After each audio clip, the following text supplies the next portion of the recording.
Question number 6,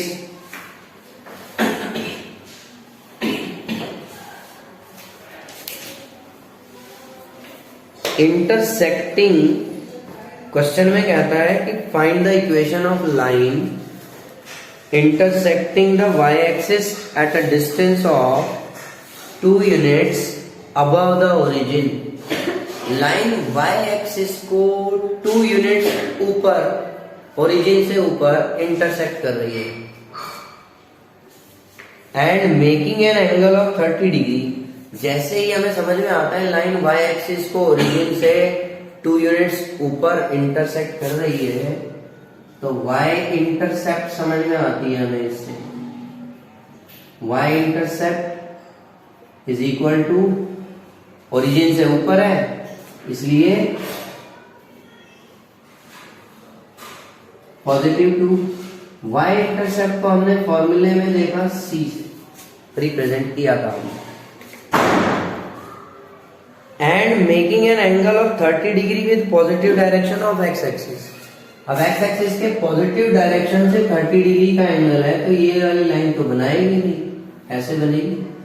x axis के positive direction से angle कितना, 30 डिग्री। ये क्वेश्चन है। अब लाइन की इक्वेशन बनाने के लिए स्लोप चाहिए। स्लोप चाहिए तो tan 30 1/√3 y is equal to mx plus c। Slope intercept form पढ़ी हमने, m/√3x plus c2 √3y is equal to x plus 2√3। y इधर, सॉरी √3 ये इधर ले लें। 0 is equal to x minus √3y plus 2√3, x minus √3y plus 2√3 is equal to 0। Equation हो गई भाई लाइन की। ये तो वो हुआ काम कि भाई मुझे आइडिया पता है कि भाई अगर y इंटरसेप्ट मालूम है, स्लोप मालूम है, मैं सीधे इस फॉर्म में वैल्यू रख सकता हूं तो इक्वेशन बन जाएगी। नहीं याद आ रही तो कंसेप्चुअली चलते हैं। Alternate method. कंसेप्चुअली कैसे करूं फिर मैं? मुझे ये मालूम होना चाहिए कि एक लाइन की इक्वेशन बनानी है तो क्या चाहिए, स्लोप चाहिए और लाइन पे एक पॉइंट चाहिए। ये हमने कॉन्सेप्ट में समझा कि एक लाइन की इक्वेशन, भाई कंडीशन भी तो फॉलो होनी चाहिए कोई ना कोई। तो एक पॉइंट होगा, given point suppose x1 y1। एक पॉइंट हम आर्बिट्ररी पॉइंट हम खुद एज्यूम कर लेंगे x y, ठीक है। 2 पॉइंट मिल गए। ये पॉइंट x y लाइन के ऊपर हर एक पॉइंट को रिप्रेजेंट कर रहा है। लाइन का स्लोप बन जाएगा 2 पॉइंट को ज्वाइन करने वाली लाइन का, y minus y1 upon x minus x1। अब अगर स्लोप भी गिवन हो लाइन का तो इज इक्वल टू m। एक इक्वेशन बन गई, सिंप्लीफाई किया, आंसर, इक्वेशन बन गई लाइन की। कंसेप्ट यही तो कहते हैं, यही तो पूछते हैं कि एक लाइन की इक्वेशन बनाए कैसे। तो एक लाइन की इक्वेशन बनाने के या किसी भी कर्व के लिए, कर्व की इक्वेशन बनानी है तो एक चाहिए आर्बिट्ररी पॉइंट जो हर एक पॉइंट को रिप्रेजेंट करता है। दूसरा चाहिए जो गिवन कंडीशन है क्वेश्चन में उसके हिसाब से उसको आगे बढ़ना है। तो वो आर्बिट्ररी पॉइंट जिस पाथ को फॉलो करेगा वही पाथ उस कर्व की या उस पाथ की इक्वेशन, उस कर्व की इक्वेशन कहलाएगी, जिसको हम mathematically locus of the point भी कहते हैं कि हाँ इस पॉइंट का लोकस ये है। लोकस का हिंदी अर्थ होता है बिंदु पथ, पाथ ऑफ द पॉइंट। तो ये सब हम एक्चुअली एक पॉइंट का लोकस निकाल रहे हैं। तो इस क्वेश्चन में लोकस क्या है? एक पॉइंट है, ओरिजिन से यहां सीधे सीधे कह रहा है, सीधे कर लेते हैं हम।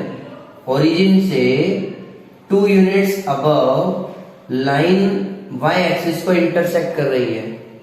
तो पॉइंट मिल गया मुझे लाइन पर। क्या? y कोऑर्डिनेट उसका 2 है और x कोऑर्डिनेट 0, y एक्सिस पे 0 2, और x एक्सिस के पॉजिटिव डायरेक्शन से एंगल है 30 डिग्री। तो स्लोप आ गया tan थीटा 1/√3। अब मेरे पास एक पॉइंट है और स्लोप है, तो y minus y1 is equal to m x minus x1। इसमें रखा y minus 2 is equal to 1/√3 x minus 0। ये हो गया, क्रॉस मल्टीप्लीकेशन किया तो √3y minus 2√3 is equal to x। अब ये दोनों पार्ट उधर ले जाए। लाइन की जनरली इक्वेशन जब बनाई जाती है तो या तो इस फॉर्म में रखेंगे, हम आगे चल के पढ़ेंगे कि इस फॉर्म में रखें, y पॉजिटिव और सारा उस तरफ m ये सब हो, या फिर ax plus by plus c is equal to 0, मतलब x कोऑर्डिनेट पॉजिटिव, इसलिए हम इन दोनों को उधर ट्रांसफर करेंगे तो x minus √3y plus 2√3 is equal to 0 आ जाएगी लाइन की इक्वेशन। क्वेश्चन नंबर 7 कहता है कि लाइन की इक्वेशन बनाइए जो इन 2 पॉइंट्स -1 1 एंड 2 -4 से पास हो रही है। जब मेरे पास 2 पॉइंट है तो चलो फिर कॉन्सेप्ट पे चले। 2 पॉइंट है तो दोनों पॉइंट से तो स्लोप आ जाएगा y2 minus y1 upon x2 minus x1 से। लेकिन इक्वेशन बनानी है, मतलब वेरिएबल भी होना चाहिए। तो एक arbitrary point y x y ले लिया, तो y माइनस y1 किसी भी एक पॉइंट को y1 x1 लिया जिसे, उससे फिर से स्लोप निकाल लो x माइनस x1। दोनों स्लोप सेम होने चाहिए अगर एक ही लाइन है तो। बन गई इक्वेशन, इसमें वैल्यू पुट कर दी, आंसर लाइन की इक्वेशन बन गई। क्वेश्चन नंबर 8 कहता है perpendicular distance from origin is, line का ओरिजिन से परपेंडिकुलर डिस्टेंस जैसे ही गिवन हो तो समझ लीजिए नॉर्मल है वो 5 यूनिट्स, नॉर्मल फॉर्म यूज होगी। Angle made by perpendicular with positive x axis, और इस नॉर्मल का परपेंडिकुलर का एक्स एक्सिस से पॉजिटिव डायरेक्शन से एंटी क्लॉकवाइज मेजर करें तो एंगल है 30 डिग्री। तो ये हो गया omega, x cos omega plus y sine omega is equal to P. इसमें वैल्यू रख दी x cos 30 degree plus y sine 30 degree is equal to P. P की वैल्यू 5 यूनिट्स, ठीक है। या फिर वही कंसेप्चुअल तरीका है, तो यहाँ से पॉइंट निकालोगे, वो थोड़ा सा लेंथी प्रोसेस है। डिस्टेंस निकाल लिया, ये डिस्टेंस निकाल लिया, दोनों डिस्टेंस निकाल लिए तो x by A plus Y upon B is equal to 1 में रख दिया, तब भी आ जाएगी इक्वेशन। क्वेश्चन नंबर 9 कहता है vertices of triangle PQR are, triangle PQR के वर्टाइसेस गिवन है, तो चलो ट्राइंगल PQR बना लिया जाए। वर्टाइसेस उसके 2 1 -2 3 एंड 4 5। अब क्वेश्चन क्या था, find the equation of median through vertex R। Median की इक्वेशन बनानी है, कहां से? वर्टेक्स R से। तो इसके लिए मुझे मालूम होना चाहिए कि मीडियन क्या होती है। तो चैप्टर जब है, जब इक्वेशन बनाने, इक्वेशन वाली चीजें जब शुरू हो जाती हैं इस टॉपिक में, तो मुझे बेसिक कॉन्सेप्ट्स क्लियर रखने हैं, तो सारा आसान है। कंसेप्चुअल है सारा चैप्टर। अब आर से मीडियन की इक्वेशन बनानी है। जब मुझे मीडियन ही नहीं मालूम होगी तो इक्वेशन नहीं बन पाएगी।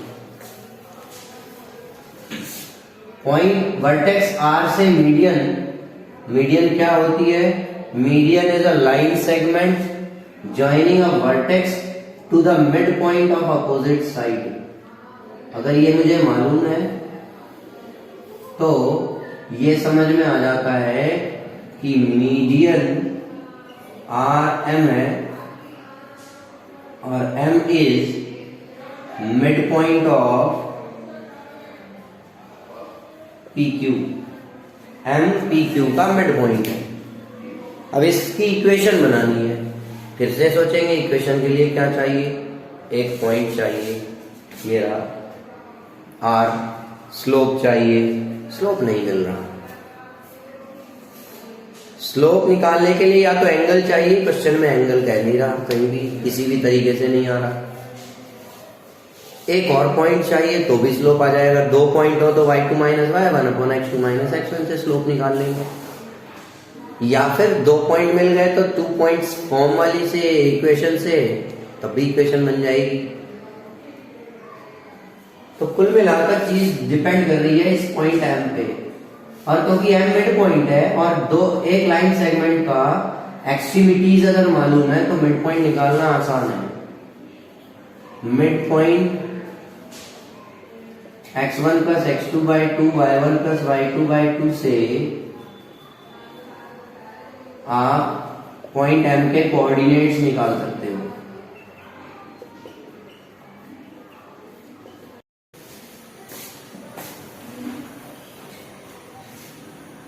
Question number 10।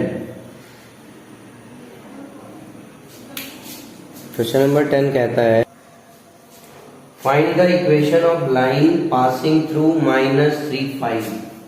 एक पॉइंट है -3, 5। इस पॉइंट से लाइन पास हो रही है।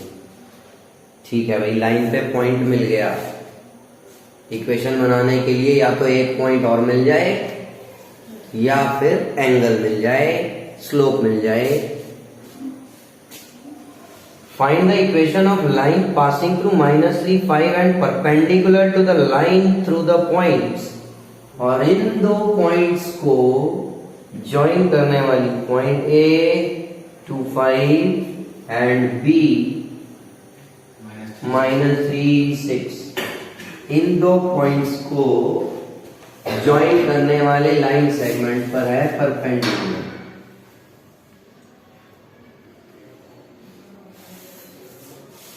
इस लाइन L की इक्वेशन निकालनी है जो पॉइंट P से पास हो रही है और इन दोनों को ज्वाइन करने वाली लाइन की परपेंडिकुलर है।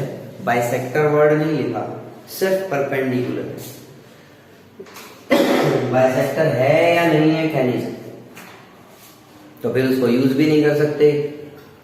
बाइसेक्टर होती तो मिड पॉइंट से ही निकल जाता मिड पॉइंट, परपेंडिकुलर वाले पार्ट की जरूरत नहीं पड़ती। क्वेश्चन नंबर 9 में इसी तरह का काम किया था। मीडियन है तो मतलब दो पॉइंट्स को ज्वाइन करने वाले लाइन सेगमेंट के मिड पॉइंट से पास हो रही है। एक्चुअली ये था। अब यहां परपेंडिकुलर है, दूसरा पॉइंट मिले या स्लोप मिले। जब दो लाइंस परपेंडिकुलर होती हैं तो तुरंत माइंड में स्ट्राइक होना चाहिए, दो लाइंस परपेंडिकुलर तो स्लोप्स का प्रोडक्ट -1 होता है। लाइंस के स्लोप्स का प्रोडक्ट -1 होता है। स्लोप ऑफ ए भी आ गया y2 minus y1 upon x2 minus x1, 1 upon -5 और -1/5। Line L perpendicular AB means product of slopes.